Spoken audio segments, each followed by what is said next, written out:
We'll guide you through how to use Gumroad for selling digital products. If you find this helpful, consider subscribing and liking the video. First, go to gumroad.com and sign up for an account if you haven't already. Once you're logged in, you'll find the dashboard. Click on the Products tab on the left side. Then click New Product to start. Choose Digital Product from the options. Enter a name for your product. This could be anything like an ebook, a course, or even music files. Next, you need to set a price.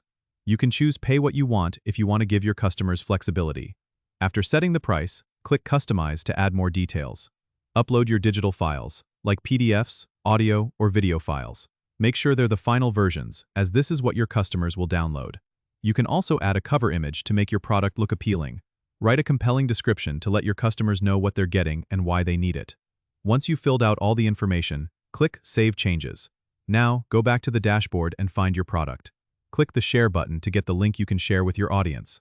You can also embed a Buy Now button on your website if you have one. Gumroad handles payments and delivery, so you don't have to worry about that. Just make sure to promote your product through social media and your email list to drive sales.